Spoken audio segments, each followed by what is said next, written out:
The fluorescent lights of Ashford Industries hummed their usual monotonous drone, a sound that had become the soundtrack to Genevieve Ashford's carefully constructed double life. At 38, she was the youngest CEO in the company's 60-year history, a woman who had clawed her way to the top through sheer intellect, ruthless determination, and an unwavering belief that emotions were a weakness best left to those who couldn't handle the cutthroat world of corporate finance.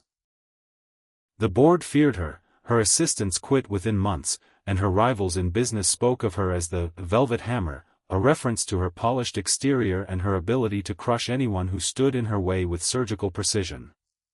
But today, she wasn't Genevieve Ashford, the formidable leader who made board members tremble and competitors weep. Today, she was simply Gina, the new administrative assistant who had just started in the mailroom. The oversized navy cardigan she wore was deliberately 3 sizes too large, swallowing her petite frame and making her appear smaller, more unassuming. Her normally sleek, chestnut hair was pulled back into a messy bun that had seen better days, with stray wisps escaping around her face in a way that made her look perpetually frazzled. She had traded her designer stilettos for sensible flats that squeaked embarrassingly when she walked, a detail that she found both humiliating and strangely liberating. She had even practiced slouching in the mirror that morning to perfect the art of looking invisible, adjusting her posture until she resembled someone who had long ago given up on ambition and was simply going through the motions of existence. It had been 11 months since her therapist, Dr. Eleanor Sterling, had suggested this experiment, this grand exercise in human connection, that was supposed to heal the gaping wound of loneliness Genevieve had carried since childhood. 11 months of pretending to be someone else, someone ordinary, someone who didn't terrify everyone she met. 11 months of showing up to the basement level of her own building, sorting mail alongside people who had no idea that the woman beside them could fire them with a single phone call. 11 months of learning, finally, what it felt like to be invisible, to move through the world without the crushing weight of expectation pressing down on her shoulders. The mailroom of Ashford Industries was a cramped, windowless space that smelled faintly of dust and desperation. Fluorescent lights buzzed overhead like angry insects, casting everything in a sickly pallor that made even the healthiest employee look vaguely unwell. It was the kind of place where dreams went to die, where the forgotten souls of the corporate world shuffled through envelopes and packages with the resigned acceptance of those who had given up on ambition long ago. The walls were covered in faded motivational posters that no one looked at, a kitten hanging from a branch with the caption, "Hang in there," and a soaring eagle with the words, "Reach for the stars." Ironic artifacts in a place where no one reached for anything except the next stack of mail. Genevieve had chosen this department precisely because no one would look for her here. The mailroom was beneath notice, beneath consideration, beneath the dignity of anyone who mattered in the Ashford Industries hierarchy. It was the perfect hiding place for a woman who desperately needed to disappear. She had arranged everything through a series of intermediaries and shell companies, ensuring that no one would ever trace Gina back to Genevieve Ashford. Her disguise was impeccable, her cover story ironclad. She was just another face in the crowd, another forgotten soul shuffling through the motions of a meaningless job. But Genevieve wasn't giving up. She was searching. And then she found him. His name was Harrison Wells, and he was the only person in the entire building who had ever looked at her like she mattered. The first time she saw him, he was standing by the mail sorting station, his sleeves rolled up to reveal forearms that spoke of someone who wasn't afraid of hard work. His dark brown hair was slightly disheveled, as if he had been running his hands through it all morning, and there was a permanent crease between his brows that suggested he spent a lot of time worrying about things. He was tall and broad-shouldered, with a quiet confidence that seemed entirely out of place in the dingy mailroom. But when he smiled, and he smiled often, at everyone, even the grumpiest of the mailroom staff. His entire face transformed, his warm hazel eyes crinkling at the corners in a way that made her breath catch. "Morning, Gina," he said that first day, his voice warm like honey. "Coffee's fresh. I made it myself, so it's guaranteed to be terrible, but it's the thought that counts, right? Fair warning, it's been sitting here for about 5 hours, so it's basically sludge at this point." But I've been told it's the sludge that keeps the world turning. Also, there's a donut in the break room that's been there since Monday. I wouldn't recommend it, but if you're feeling brave, it's all yours. She had blinked at him, caught completely off guard by the genuine friendliness. In her real life, people didn't speak to her this way. They spoke to her with deference, with fear, with carefully measured words designed to avoid her wrath. They addressed her as Ms. Ashford or Madam CEO and spoke in tones that suggested they were walking on eggshells. No one offered her terrible coffee and a warm smile. No one called her by anything except her title.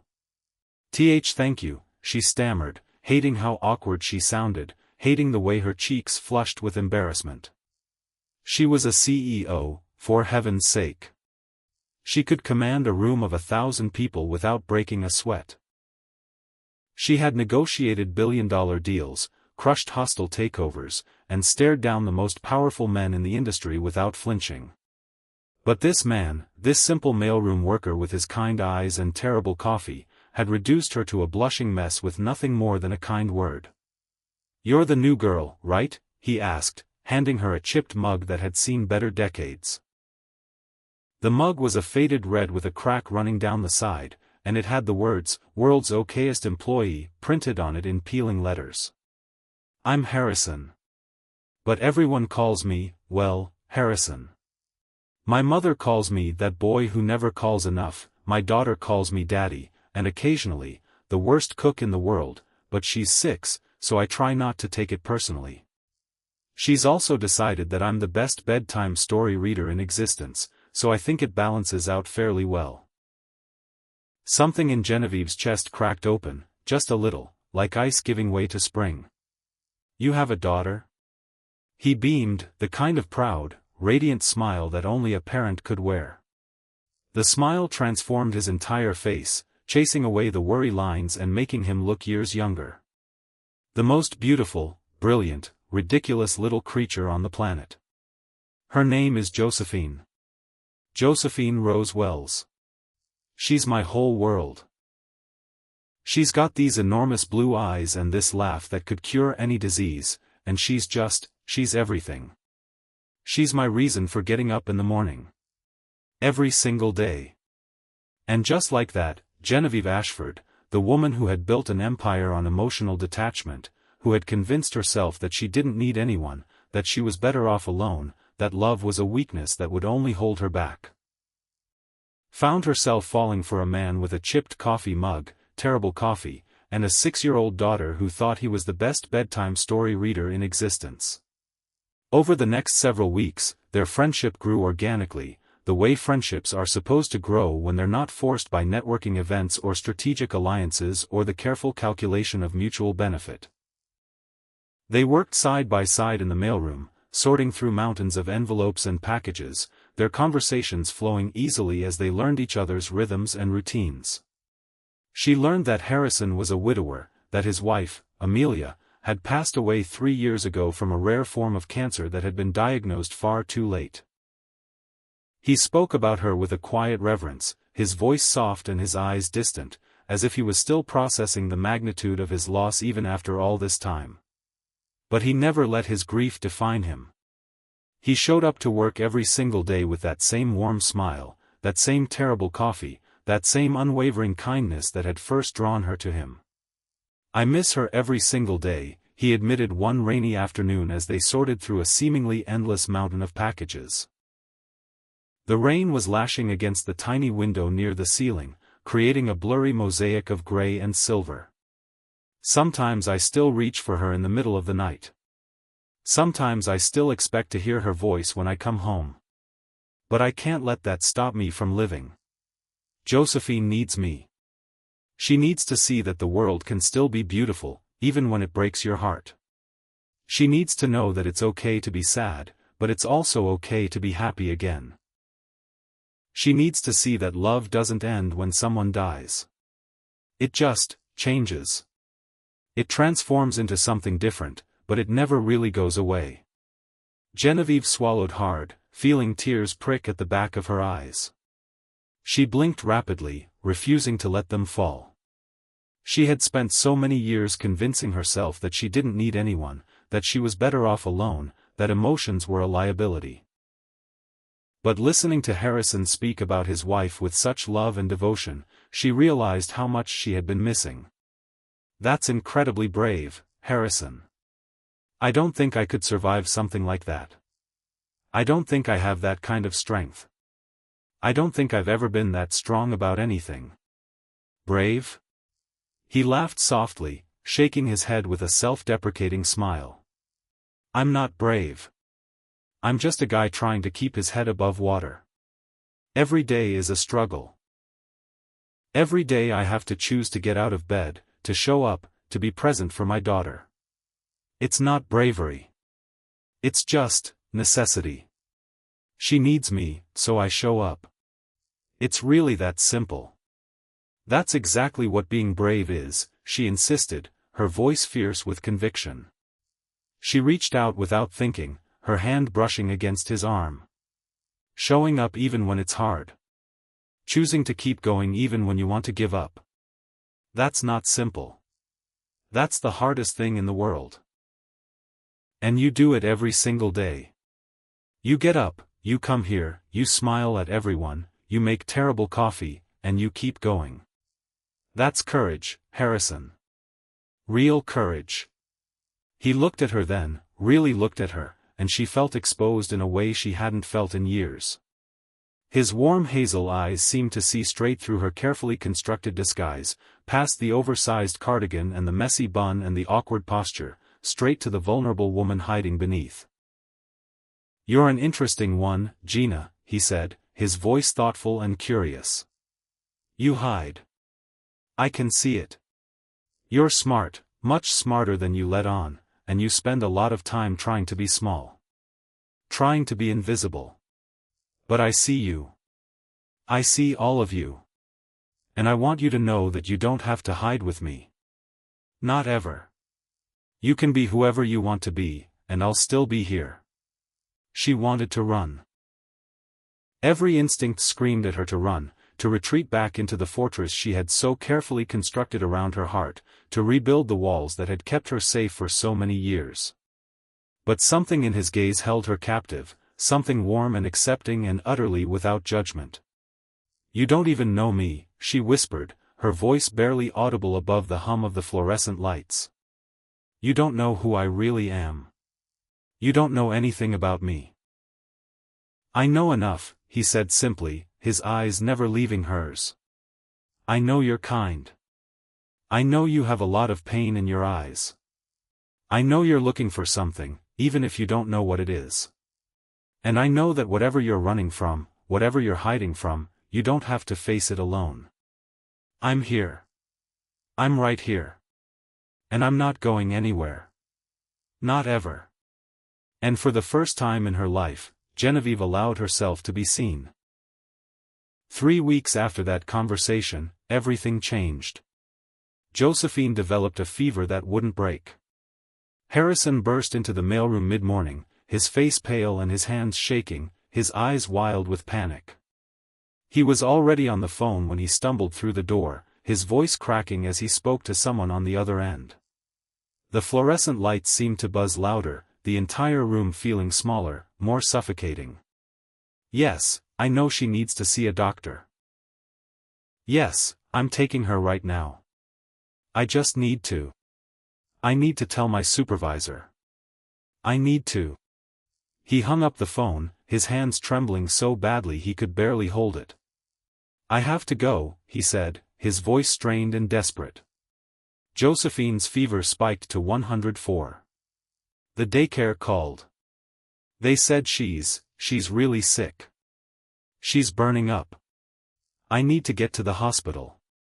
I don't know what's wrong. They don't know what's wrong. I need to be there.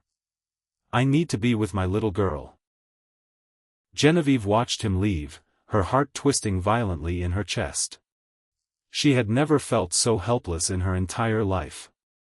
She had money, she had power, she had connections that could move mountains, command armies, reshape the very fabric of the business world. But none of that mattered in the face of a sick child. None of it could help the little girl with the enormous blue eyes and the laugh that could cure any disease. None of it could take away the terror in Harrison's eyes or the fear in his voice. And that was when she made a decision. She waited until the mailroom was empty, the other employees absorbed in their own tasks, oblivious to the drama unfolding around them. Then she pulled out her phone, not the cheap burner phone she used for her mailroom persona, but her real phone, the one that connected her to the vast network of power and influence she had spent her entire adult life building. She made a series of calls, her voice calm and authoritative despite the panic clawing at her chest. Within an hour, the best pediatric pulmonologist in the state was on his way to the hospital. Within 2 hours, Josephine had been transferred to a private room with round-the-clock care.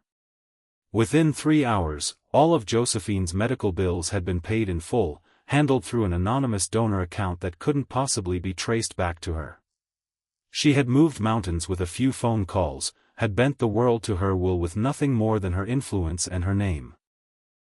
But she couldn't stay anonymous with Harrison. She knew she should have stayed away.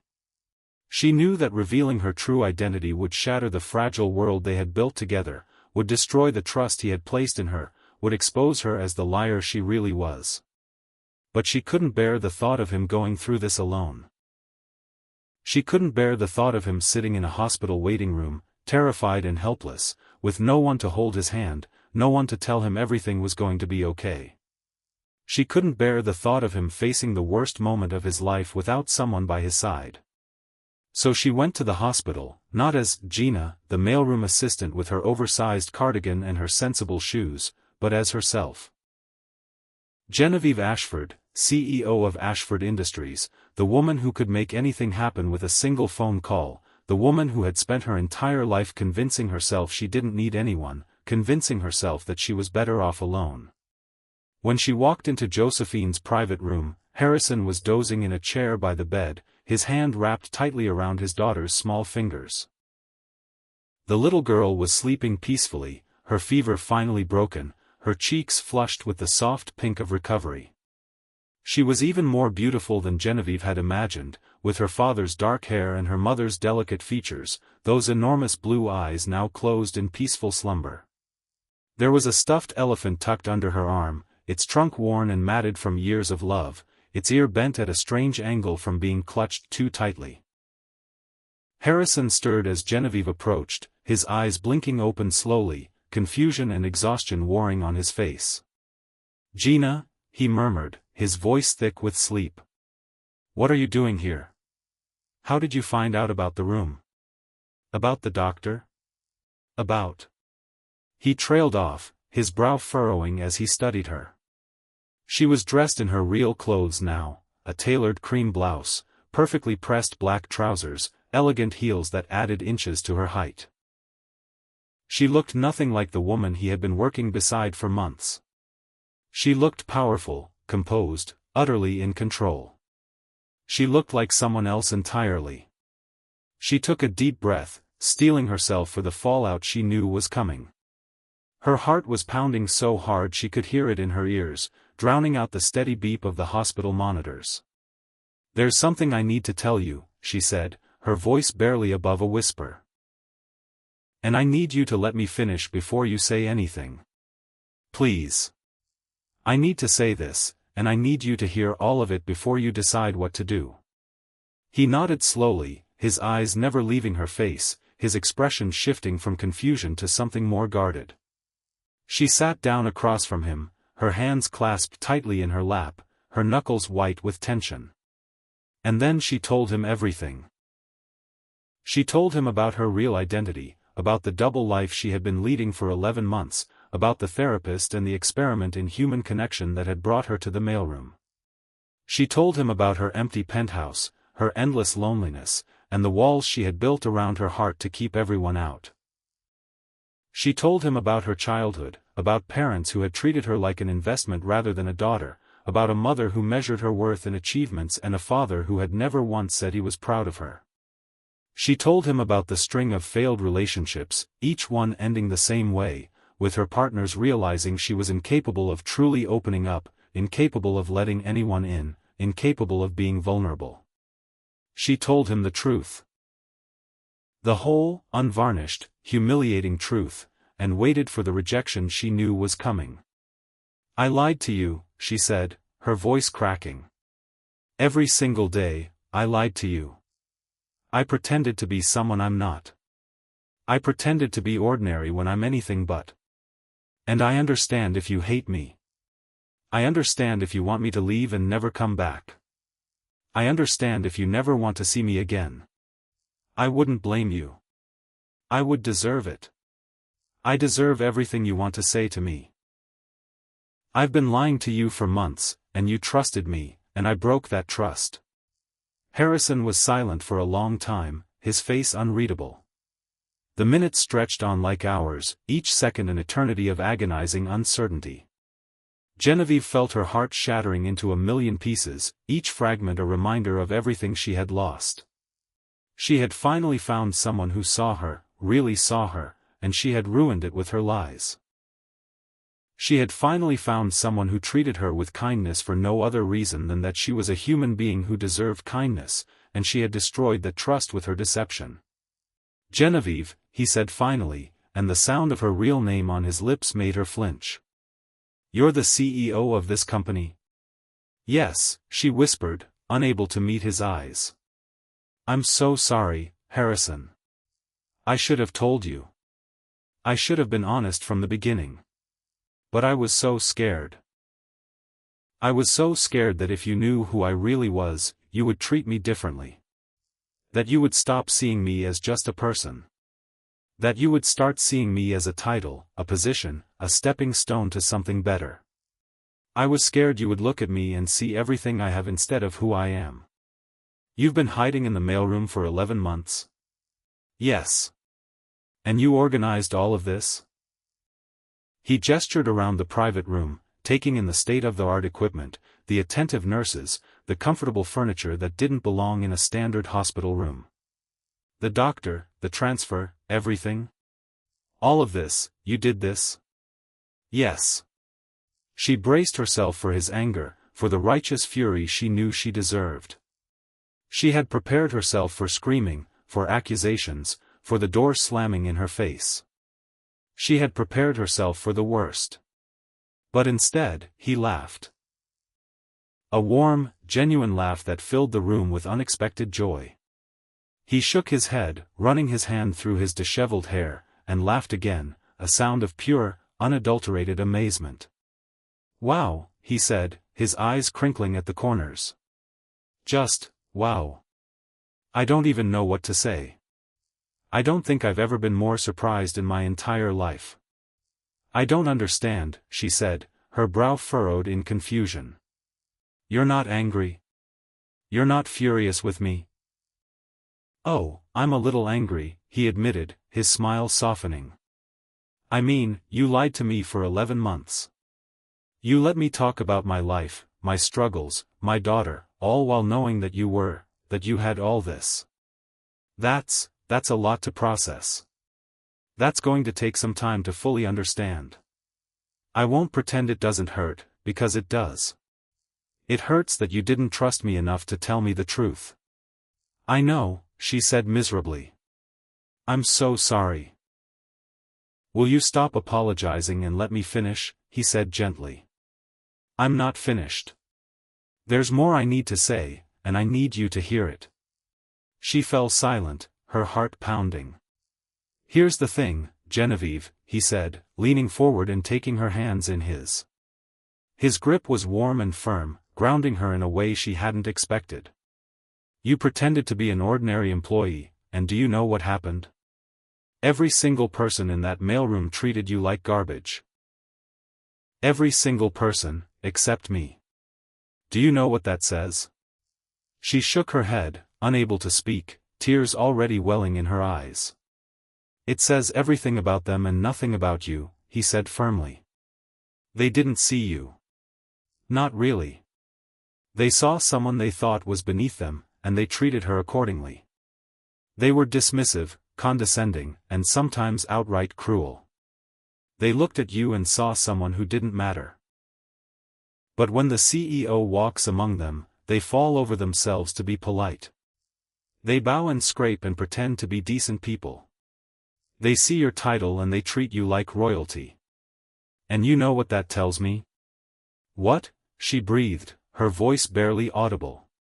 It tells me that you've been surrounded by people who only wanted you for your money and your power your entire life. People who didn't care about you, only what you could do for them. And that makes me really, really sad for you. Because you deserve so much more than that. You deserve to be loved for who you are, not what you have.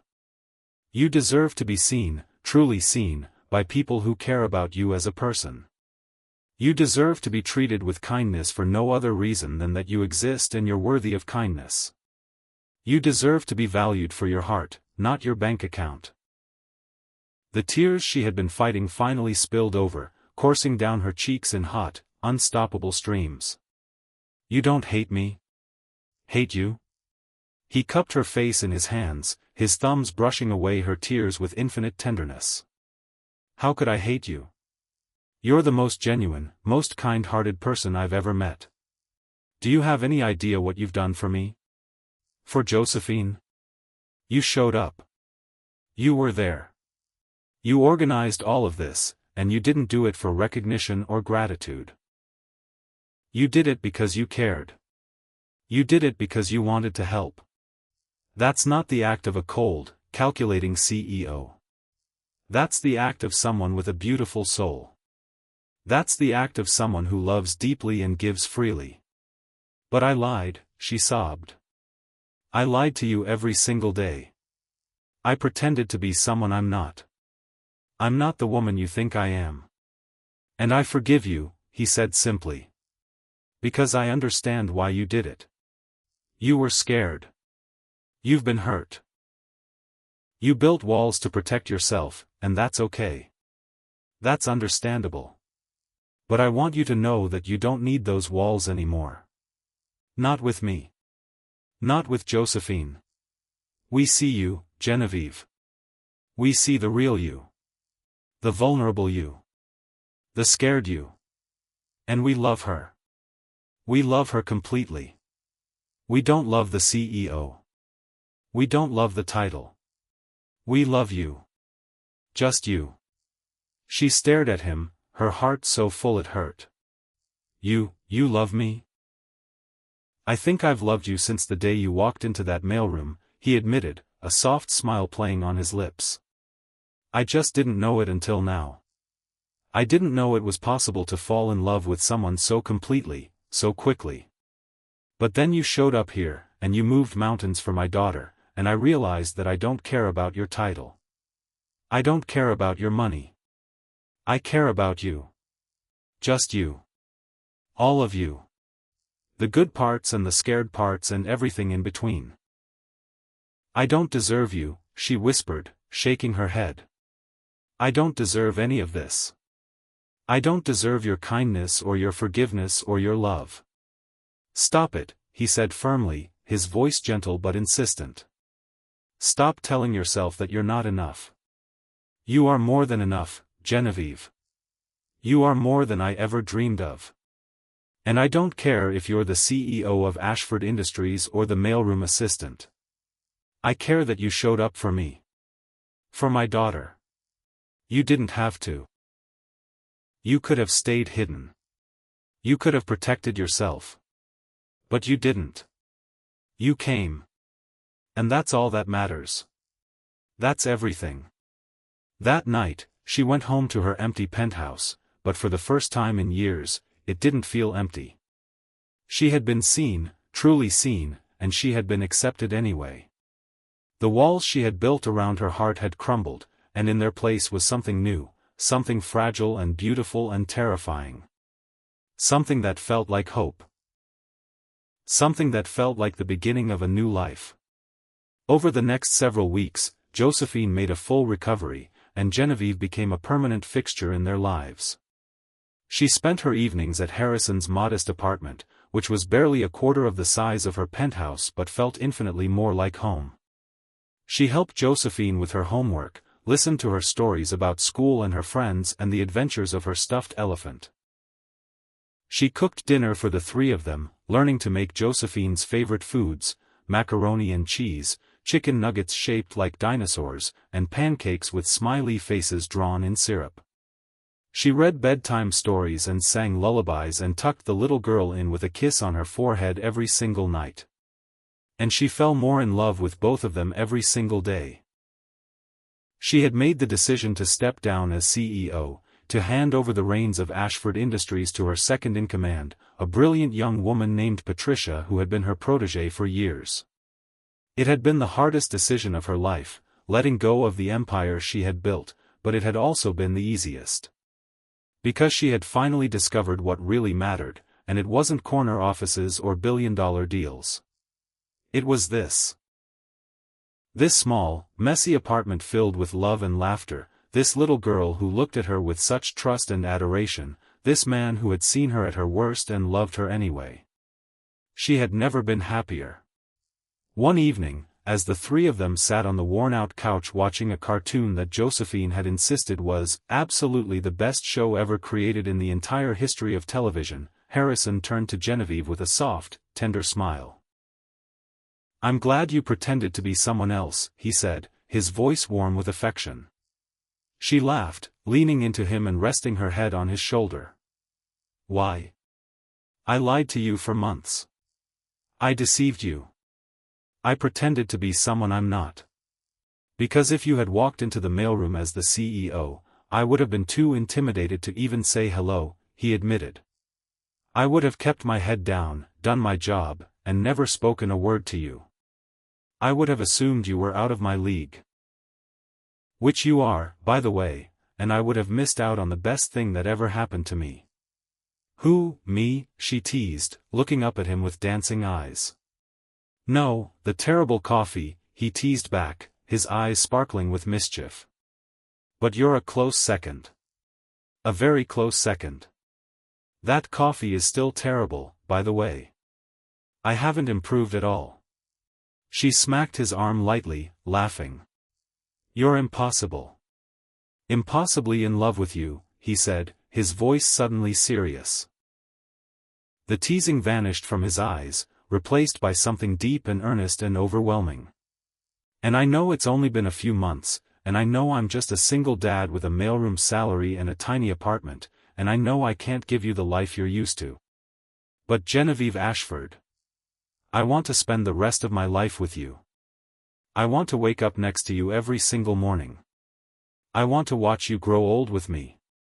I want to give you all the love you've been missing your whole life. I want to be your home." She stared at him, her heart pounding so hard she could barely breathe. "Harrison. Will you marry me?" he asked, pulling a small ring box from his pocket. It was a simple silver band with a tiny diamond, nothing like the extravagant jewelry she had accumulated over the years, nothing like the statement pieces she had worn to board meetings and galas. But it was the most beautiful thing she had ever seen, because it was his, because he had chosen it for her, because it represented everything she had ever wanted but never believed she could have. "I know it's not fancy. I know it's not what you're used to. But I can give you everything I have. My heart, my soul, my daughter. I can give you a family. A real family. A family that will love you and cherish you and never, ever let you feel alone again." "Yes," she said, her voice breaking. "Yes, Harrison. 1,000 times yes. I want that more than anything. I want you.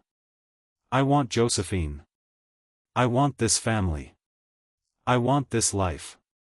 I want everything you're offering." Josephine, who had been pretending not to listen with the kind of theatrical obliviousness that only a 6-year-old could manage, launched herself at them with a squeal of pure, unadulterated delight. "Daddy's getting married. Daddy's getting married. I get a new mommy. I get a real mommy. I'm going to have the best mommy in the whole world." Genevieve wrapped her arms around both of them, tears of joy streaming down her face. She had spent her whole life chasing success, convinced that love was a weakness she couldn't afford, a luxury that would only hold her back. She had built an empire, accumulated wealth and power and influence, and convinced herself that it was enough. But standing here, in this cramped apartment with this beautiful, chaotic little family, she realized that love wasn't a weakness at all. It was the greatest strength of all. It was the only thing that truly mattered. It was the only thing that could fill the emptiness she had carried for so long. "I love you both so much," she whispered, pressing kisses to their foreheads, her tears mingling with their laughter. "I never thought I could be this happy. I never thought I deserved to be this happy. I never thought this was possible for someone like me." "Welcome to the family," Harrison said, his eyes shining with unshed tears. "Welcome home, Genevieve. Welcome home." And just like that, Genevieve Ashford, the Velvet Hammer, the ice queen of the corporate world, became Genevieve Wells, wife, mother, and the happiest woman on earth. She no longer needed the penthouse. She no longer needed the empire. All she needed was the small, messy apartment filled with love and laughter, the little girl who called her mommy with such pure, unconditional love, and the man who had treated her with kindness when she was just an ordinary employee, the man who had shown her that her worth had nothing to do with her title and everything to do with who she was inside. It wasn't the life she had planned. It was so much better. It was a life she had never dared to dream of, a life she had convinced herself she didn't deserve. But here it was, unfolding before her like the most beautiful gift she had ever received. And she was going to cherish every single moment of it. The wedding was a small, intimate affair in Harrison's backyard, surrounded by the few people who truly mattered. Josephine was the flower girl, scattering petals with wild abandon, her enormous blue eyes bright with excitement. The staff from the mailroom came, all of them, even the ones who had been unkind to Gina, who now looked at Genevieve with a mixture of awe and embarrassment. She forgave them, of course. She had learned that forgiveness was easier than holding on to anger, that kindness was more powerful than resentment. Harrison's parents were there, still a little distant, still processing the sudden appearance of a CEO in their son's life. But they were trying, and that was enough for Genevieve. She had learned that family wasn't about perfection. It was about showing up, about trying, about loving each other even when it was hard. Her own mother was conspicuously absent. She had sent a cold, formal note congratulating Genevieve on her unconventional life choice. Genevieve had thrown it in the trash without reading it twice. She had spent her whole life trying to earn her mother's approval, and she was finally done. She didn't need approval anymore. She had something so much better. She wore a simple, cream-colored dress that she had bought at a small boutique downtown, not a designer gown flown in from Paris. It was perfect, simple and elegant and utterly her. Harrison wore his one good suit, the one he had worn to his first wedding, and he had never looked more handsome. Josephine wore a dress covered in sparkles that she had picked out herself, and she spun around in it so much that she made herself dizzy with joy. The community center volunteers catered the event, bringing platters of food and trays of cupcakes that the children from the center had decorated themselves. It was chaotic, messy, and utterly perfect. When the officiant asked if anyone objected, one of the toddlers from the center yelled, "I want cake," and everyone burst into laughter. It was the most beautiful moment of Genevieve's life. And when it was time for the vows, Genevieve looked into Harrison's eyes and said the words she had been waiting her whole life to say. "I thought I had it all," she began, her voice steady despite the tears streaming down her face. "I had money. I had power. I had respect. I had everything the world told me I should want. I had the penthouse, the cars, the corner office, the designer clothes. But I was empty. I was so empty. I was alone in a crowd, surrounded by people who only wanted what I could give them. And then I met you. You showed up in that terrible mailroom with that terrible coffee and that beautiful smile, and you treated me like I mattered. You didn't care about my title. You didn't care about my money. You just saw me. You really saw me. And you loved me anyway. You showed me that family isn't about biology, or blood, or the things you can't control. Family is about the people who show up, who love you, who fight for you. It's about the people who see you at your worst and love you anyway. You and Josephine, you are my family. You are everything I never knew I needed. And I promise to love you, to protect you, to be there for you for the rest of my life. I promise to never pull away again, no matter how scared I am. I promise to let you in, to let you see all of me, the good and the bad and everything in between. Because with you, I'm not scared. With you, I'm home. I'm finally, completely, undeniably home. Harrison's eyes were full of tears, his voice rough with emotion as he spoke. I promise to love you, he said, his voice cracking. I promise to never let you feel alone. I promise to always be there, to always fight for you, to always show up. You are not broken, Genevieve. You are the most complete person I know. You have a heart so big it amazes me every single day. And I will spend the rest of my life proving to you how much you mean to me. I will spend the rest of my life showing you that you are worthy of love, worthy of family, worthy of everything good in this world. The crowd erupted in applause as they kissed, but all Genevieve could hear was the sound of her own heart beating, finally full and complete. She had found her family. She had found her home. And she was never letting go. 5 years later, Genevieve sat in the garden of the house she and Harrison had bought together, a beautiful old Victorian with a wraparound porch and a big backyard that was perfect for children.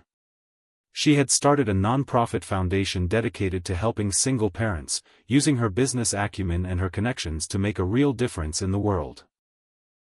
She no longer thought about the penthouse, no longer missed the empire she had left behind. This was her kingdom now, this garden, this house, this family.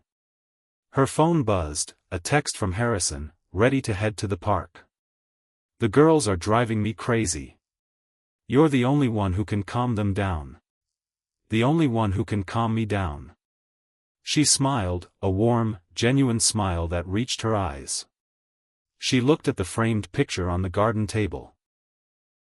The four of them, arms around each other, laughing at the camera. Josephine was now 11, a talented young artist whose drawings covered every wall of their house. And there was a new addition to the family, 3-year-old Hazel, who had been adopted from a foster care program Genevieve had started volunteering with. Hazel had Harrison's dark hair and Josephine's enormous blue eyes, and she had stolen everyone's hearts from the moment she arrived. Harrison was still the same kind-hearted man she had fallen in love with all those years ago, still the man who treated everyone with kindness and saw the best in everyone he met. He was her partner, her best friend, her rock. She typed back, "On my way. Tell them Mommy's coming." She put on her coat, kissed the top of Hazel's head where the little girl was playing with her dolls on the garden blanket, and headed out the door. Her footsteps were light and confident as she walked through the garden, past the flowers she had planted herself, past the swing set that had become the center of so many family afternoons. She was no longer the Velvet Hammer, no longer the Ice Queen of Ashford Industries. She was Genevieve Wells, wife, mother, and the happiest woman in the world. She had finally found the family she always dreamed of, the family she never believed she deserved. And she was never letting go. The sun was shining, the birds were singing, and Genevieve knew, deep in her heart, that this was exactly where she was meant to be. Not in a cold, empty penthouse with its sterile beauty and suffocating silence. Not in a world of board meetings and power lunches and carefully calculated relationships. But here, in this warm, chaotic house filled with love and laughter, surrounded by the people who had shown her what it truly meant to be alive. She had learned, finally, that true success isn't measured in money or power or influence. It's measured in the hearts you touch and the lives you change. And she had changed the lives of 3 people, her husband, her eldest daughter, and her youngest, just as they had changed hers. They had shown her that she was worthy of love, worthy of family, worthy of happiness. And she had shown them that love was the most powerful force in the universe, capable of healing even the deepest wounds. She was Genevieve Wells, and she was finally, completely, undeniably whole.